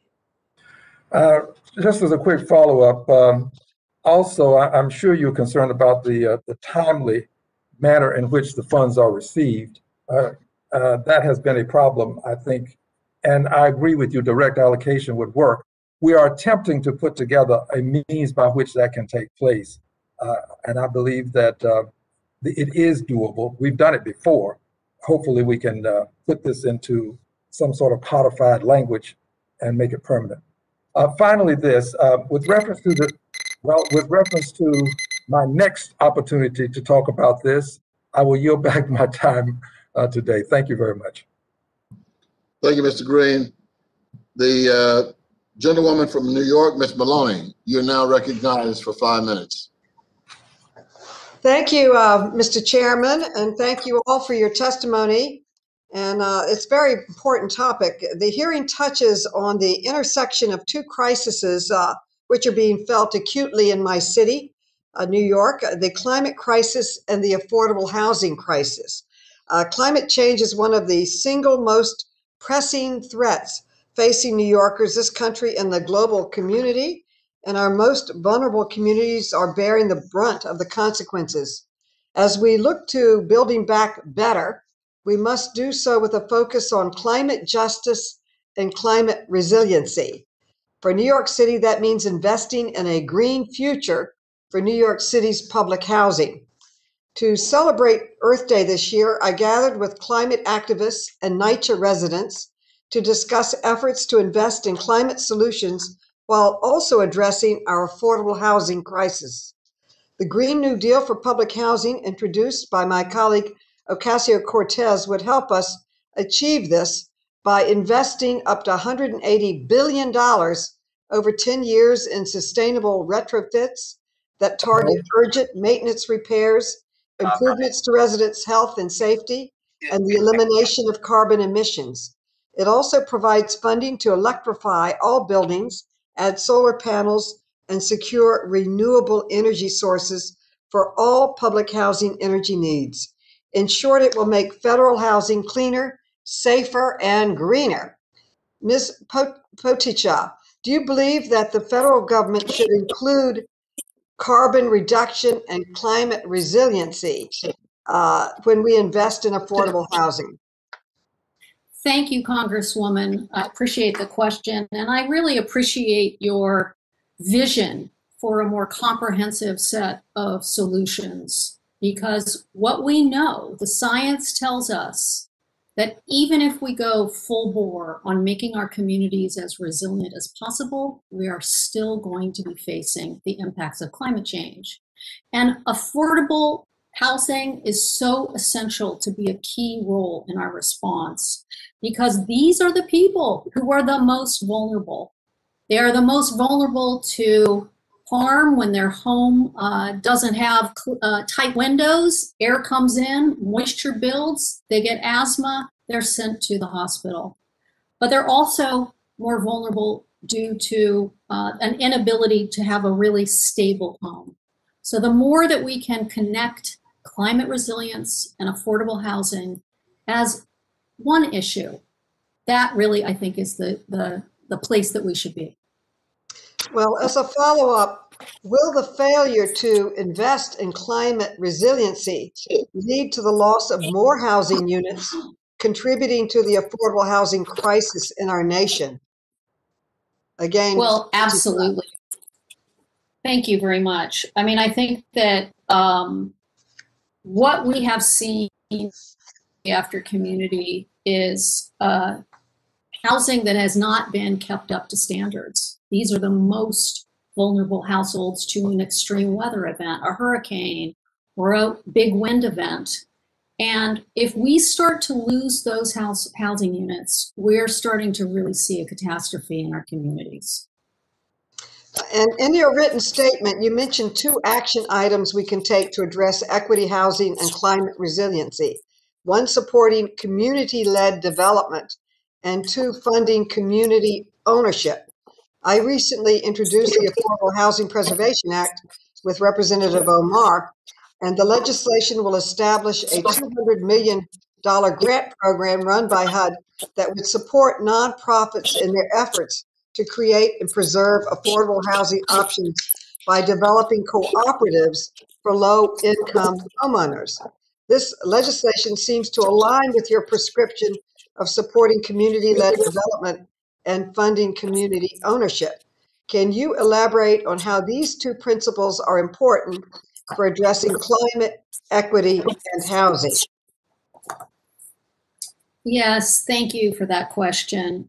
Community-led development and funding community ownership really help ensure that communities can continue to reverse the legacy of disinvestment and segregation from our policies, and instead allow people to lead the response in their own way. They want the agency to be able to design their futures. So thank you. My time has expired. I yield back. Thank you so much, Mr. Chairman, for calling this important hearing, and all the panelists. Thank you. Thank you, Ms. Maloney. Would anyone who may not, who may have the mute button on, please turn it off? There's some feedback coming in. Thank you very much. Mr. Vargas of California, you are now recognized for 5 minutes. Thank you very much, Mr. Chairman. First, I want to thank you for holding this hearing. I think it's been an excellent hearing and very provocative in many ways. I also want to thank, and I would be remiss if I didn't thank General Stivers for his service both to the military and to the Congress. You really are an asset, and we will miss you deeply. Everyone respects you deeply. Thank you. I also would like to meet in person, you know, and I again would echo the same remarks as Ms. Beatty. Get vaccinated. Tell Mr. Taylor, tell your colleagues, please get vaccinated so we can meet in person again. I think it is important, and it's also science. And since I mentioned science, I mean, it is interesting. For many years, I've argued the point of climate change with my colleagues on the Republican side. And I would always, unfortunately, get to the point where they would make the point about cows flagellating and how that also is climate change. Well, the reality is it's not. It's an existential threat. And we have to do something about it. And I think that now we're all taking it seriously. I hope we are. And we're going to do something about it. But something also that came up here that I think we have to take seriously is not building in areas that we know are going to be prone to flooding and also fires. Fires haven't been mentioned. Here in California, we're building more and more in fire-prone areas. It doesn't make sense. So those are moral hazards when we allow people to do it. Now, I heard the testimony that in Puerto Rico and other places, it's very poor people that are oftentimes in these floodplains, and that's true. But also you have along the coast here in California, as was mentioned, some very expensive homes that should not have been built right along the coast. In fact, oftentimes, when I was on the Coastal Commission, I would vote against building the rock walls and all these other things and these things that would prevent the houses from falling into the ocean, because the reality is that the cliffs erode, and that's how we get the sand to plenish our beaches. So some of these things are just natural. But I do want to ask, I mean, because I think it is an important thing. Why do we continue to allow the building in these dangerous places? I think a lot of us would agree that, you know, it's important not to do that. And it's controversial because on both sides there's reasons to be against it or in favor. Ms. Pochica, why don't I ask you that? Why do we allow that? Or should we? Thank you, Congressman Vargas. That's a really great question, and it is probably the central conundrum of this issue. We have a tradition in the U.S. of local control and letting communities make their own decisions, and yet often the science is telling us that the way that we built in the past is not going to do us very well going forward. And so we really do need to create incentives to move people out of harm's way and make them more resilient. And so I applaud your experiences on the California Coastal Commission. I think it's a very challenging issue. And maybe the only real way to do that is through creating a carrot that is so sweet and tasty that it promulgates change. Okay. Commissioner Ellis, I don't know you, but you are very well respected, obviously, by everybody. That's a tough question. How about you? I know that you know a lot of places there, I imagine people don't want to move, but they probably should. What should we do? Congressman, I think it's a lack of political will to do it. And obviously, if we're talking about neighborhoods where they have more money, they're more affluent, more political clout, it's even more difficult. You know, separate issue, but, you know, we run highways through neighborhoods and take out poor areas all the time. Yeah. So there ought to be some equity there when we do it, and there ought to be some consequences. The carrot approach does work, but at some point you got to have a little bit of a stick. And you know what? Look, by the way, I represent the energy capital of the world, and I know if I want to remain the energy capital, that means we've got to diversify those sources of energy. But look, it's a lack of political will, and we ought to stop it. It's just wrong. Would anyone else like to comment in my last 35 seconds? Certainly. Thank you for the question, Vargas. In Puerto Rico, we are not asking for people to be living in risk zones. What we are saying is that relocation should never be the first option. Like to clarify the scope of CDBGDR, if you're a person living in a flood zone and you don't have a formal title, circumstances that that usually come together, you have no options, no incentives, no aid under CDBGDR because of locally imposed guidelines. What we're saying is that mitigation is often unequal. So we are promoting tourism's hotel building, and at the same time, we're saying people, poor people, you can't live there. So we're asking for equitable mitigation and sensible relocation and incentives policy. Thank you very much. I know the gentleman's almost out of time. Would the gentleman yield for 1 second? I am out of time, but I'd certainly yield to you, General, of course. Well, I would just ask, since you're the third member that's brought it up, that the members of the majority go to the chairwoman and ask her to survey to see who's been vaccinated. I don't think there's any members of either side of the aisle on this committee that have not been vaccinated, and maybe we can meet in person again if the chairwoman would be willing to survey the members to see who's been vaccinated. I believe the members on our side of the aisle haven't been vaccinated. So after having that come up a couple times, I figured I'd just put in that plug. It's my last. Will you come back for it, General? So I can say something like that. I yield back. Thank you very much. I yield back. I will deliver those comments, Mr. Stivers, to the chairwoman. The gentleman from Florida, Mr. Lawson, you're now recognized for 5 minutes. Thank you, Mr. Chairman, and thank you for holding this meeting. My question is going to be to the whole panel for each one of them to comment on it. In 2018, the Trump administration did not activate FEMA Disaster Housing Assistance Program after Hurricane Harvey, Irma, and Maria.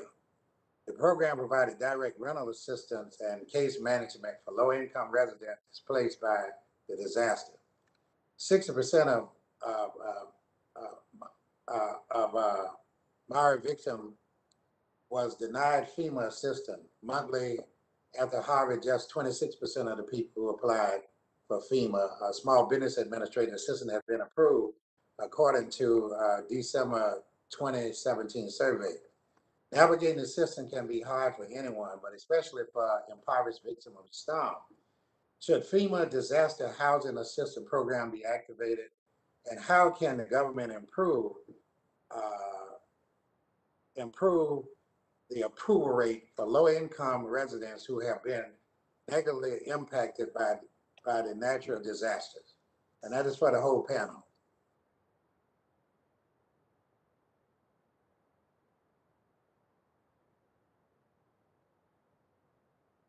Is anyone on the panel want to respond? If I might, this is Rodney Ellis out of Houston, Harris County. I think, yes, it should be activated. I think as much as you can do to encourage direct allocations to those local communities, so we don't have to fight with our state partners over administrative fees, who should administer it.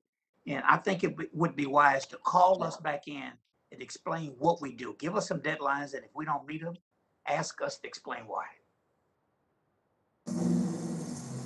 Congressman Lawson, just to respond to your question, I'm not super familiar with the program, but I would say is that, when an affected governor goes to the president and asks for a major disaster declaration, and it releases the DRF funds, other programs in FEMA should be tapped. I mean, this is something that would make sense to me. But then also, I think that this is an area where, when you talk about the approval rate and working with people, I mean, these are people in the best of times are going to have potentially some difficulty applying for funds, and then you put a disaster on top of it, and it's a much more challenging situation. And so I think that that's also a place where the federal government has to step beyond and try to provide assistance to people to apply for these funds and work through it. And lastly, just one thing that's kind of my separate little axe to grind, and I'll be very brief, is that, you know, you have an aviation disaster and we have a commission that goes and looks at what happened, analyzes it, comes out with a report. We have major disasters, tens of billions of federal dollars going out, and there's no after action sort of review of this. You know, what should we learn? What should we apply? How can we make sure that when another, like when after Rita, you had Harvey, what did we learn to make sure that we don't have that similar situation and we better responding to disaster the next time around? Congressman, this is Shelley Potisha from the Natural Resources Defense Council. And yes, we should put forth unlock housing assistance, rental assistance. And let me just put a little bit of data to the question. The impact on wealth inequality in natural disasters is profound. Black households lose an average of $27,000 in wealth after a natural disaster. Hispanic households are estimated to lose $29,000 per households. And at the same time, white households gained $126,000 in wealth. And that really affects renters more than homeowners. So we have got to put people at the center of this response and center racial equity. I think that open data, it's also like a big part of this process. As one of you already said, knowing and learning about the mistakes from the past could be incredibly useful. In our case, like learning reasons for denials, basis for denials was extremely hard, and we had to present several FOIAs just to realize that ownership or like lack of an official address were being reasons. Also, we think that in the aftermath of a disaster, requesting people to access an application only using the internet or only using a telephone when there's no light and no telephones, it's also a hindrance, an obstacle. Mr. Chairman, I'll yield back, but this is a big issue, especially in Florida, where we have a lot of hurricanes, and there's something need to be done about that. And I agree with Mr. Ellis and everyone who has spoken on this, but this is a big issue that we need to resolve. We do it for everybody else, but we don't do it for people in need, losing all of their income and everything else because of these hurricanes. With that, I yield back, Mr. Chairman. Thank you, Mr. Lawson. The gentlewoman from Iowa, Ms. Axney, is now recognized for 5 minutes. Thank you, Chairman, and thank you to the witnesses for being here. I'm glad we're having this hearing actually so that we can better protect people's homes from disasters and climate change, which of course my colleague just mentioned in his own district, and we're seeing it here, of course, in Iowa. The UN released a report earlier this year finding that natural disasters are occurring at 3 times more often as they were just 40 years ago. And in the last 2 years, boy, have I seen homes in my district devastated by major flooding along the Missouri River and by a derecho that brought 140-mile-per-hour winds here across Iowa and the Midwest. So I tend to look at resiliency in terms of a couple categories: how we build homes and where we build them. So to start with how we build them, Ms. Potisha, can you talk about some of the long-term benefits of using modern building codes and methods? Thank you, Congresswoman. I appreciate that question, because we do want to see, as a result of these conversations, higher standards in the way that we build our homes and buildings. And that is not only to make sure that, say, the roof doesn't blow off when a big wind comes through, but it's also to make sure that everyday living is healthier, particularly for low-income households and renters.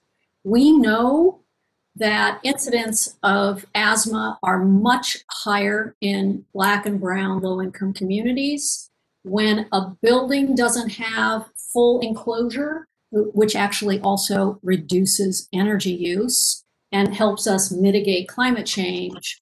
When we have water infiltration, health incidents are much, much higher. So there's a multiple win when we start to think about improving our building standards. So I thank you for that, and I appreciate you bringing up the health aspect of that. Do you possibly know how much people could save just on energy efficiency improvements? Congressman, are you saying if they make their home energy efficient, how much do they save? Right, correct. How much could the average family be saving if we pushed for energy efficiency across this country in individuals' homes and helped with that? Well, thank you for that question. I think it varies across the country, and I can get you much more detailed information. But what we found is that households are saving up to 20% of their monthly bills if they weatherize their homes, which is a lot of money. That's a lot of money. Thank you for that. I think it's pretty clear that there's a heck of a lot of room for improvement there in helping American families reduce their expenses through more energy efficient homes. I'm wondering, Mr. Mays, are those improvements something that does or should be included in insurance rates? Thank you, Congresswoman. And as insurance regulators, we support whatever efforts can be made to incentivize mitigation and to reduce, and to increase resilience, reduce the damage that any catastrophe can cause. And this is something we've been working on. As I mentioned, we had a recent workshop with IBHS trying to look at cost benefit metrics as we look at what it takes to be able to have resilient housing. It's important, I think, if we look at, forget Congress, I think it's important for Congress to do what it can, incentivize states, help FEMA fully fund its mitigation program. You check homeowners, a homeowner like myself. The NAIC did a study, we did a survey that was published at the start of April, this is May. And they asked homeowners, just your regular average homeowners across the country, would they be willing to invest their own money to protect against to mitigate any damages, to increase resiliency, and perhaps to get a reduction in their insurance costs.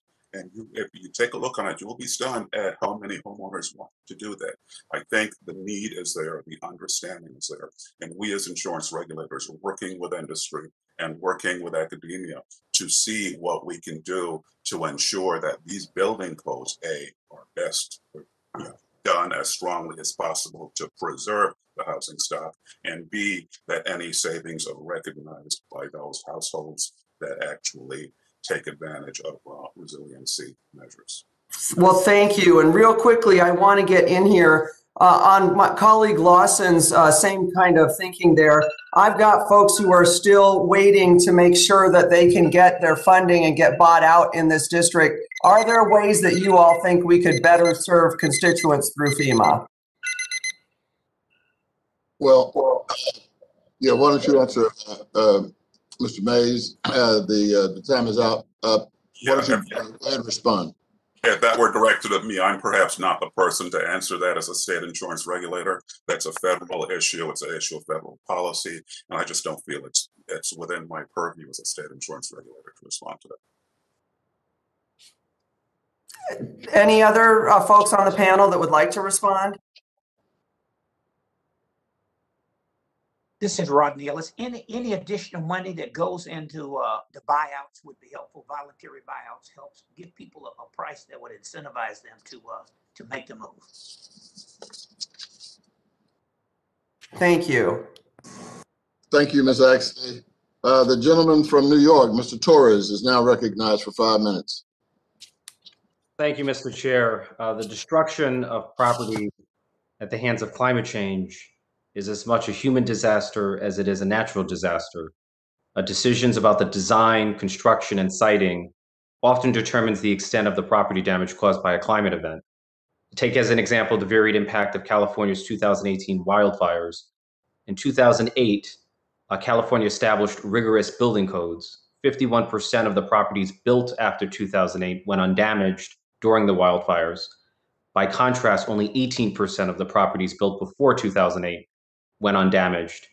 Furthermore, according to a 2020 FEMA study, the adoption of the International Building Code and the International Residential Code saves $1.6 billion a year. Is there anyone on the panel who knows what percentage of states and localities have adjusted their building standards to meet the International Building Code and the International Residential Code?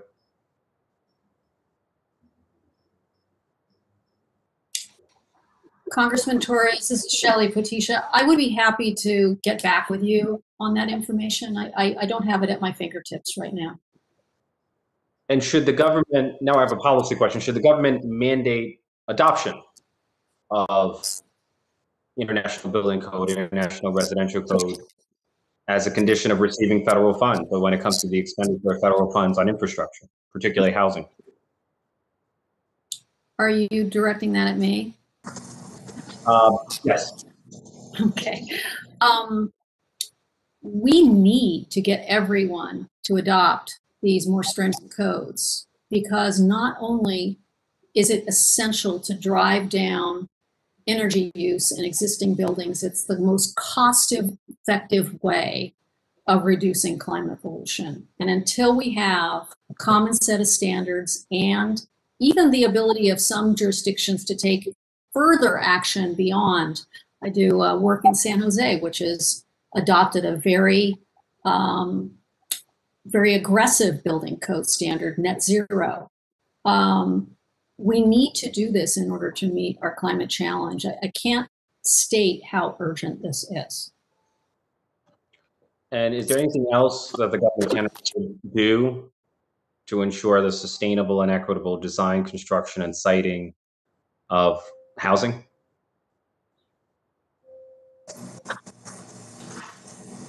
Well, I think. Oh, sorry.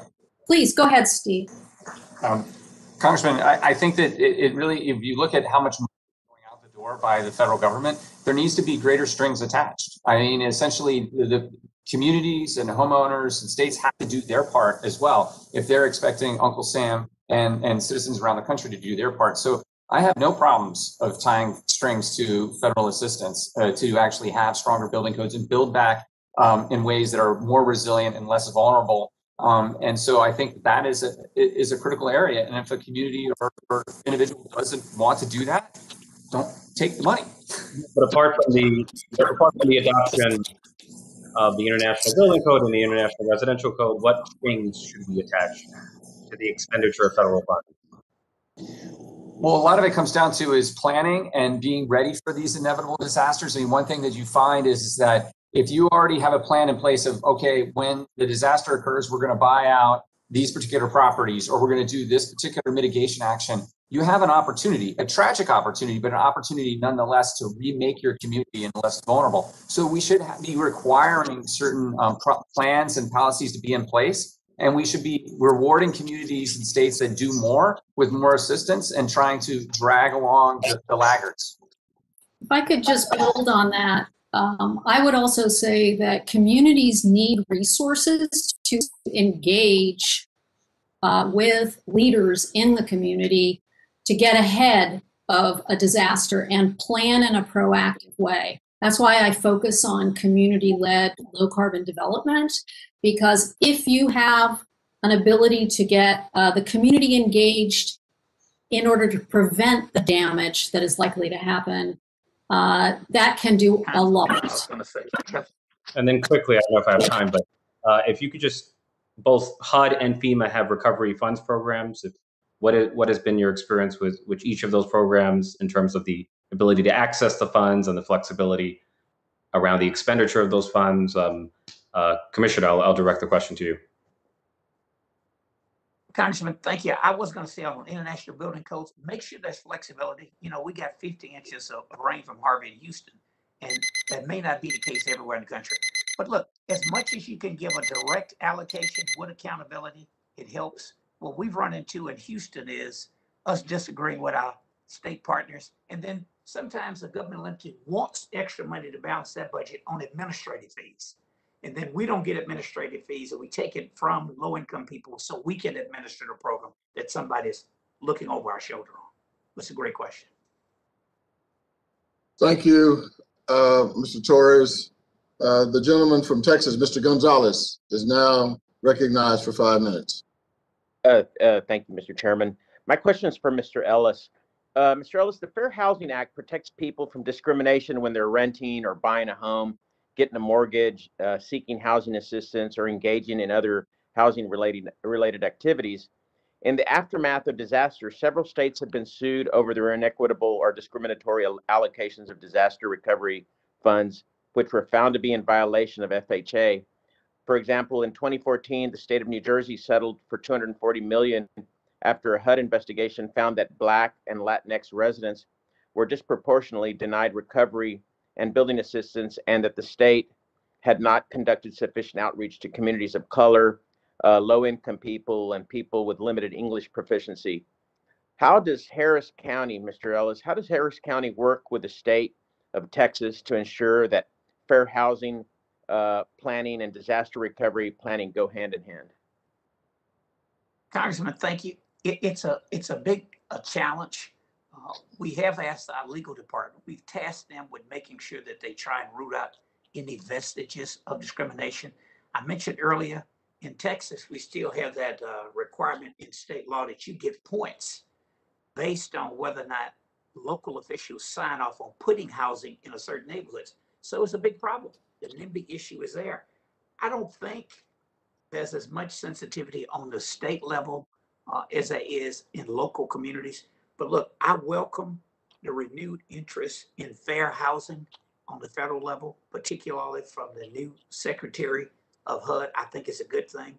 Even for those of us who want to do the right thing, it's a challenge in certain neighborhoods. And it's good when we can say, you told us we had to do it, or we'll get sued.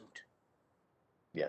What is Harris County's latest assessment of fair housing show are the biggest impediments to fair housing, and what does the county work to mitigate those issues in the administration of CDBG grants funds?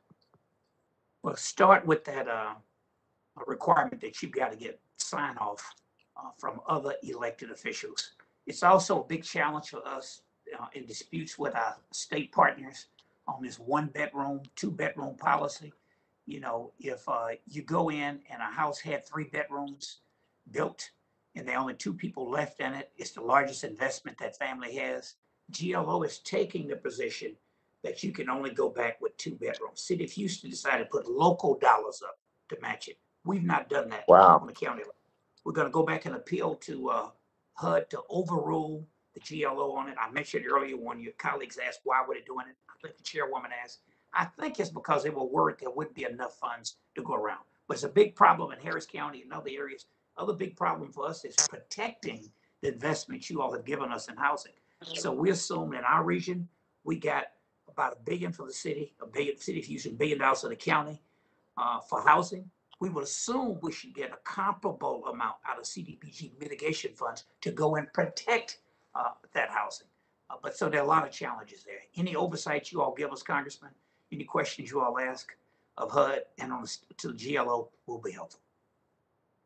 Thank you, and I yield back. Thank you so much.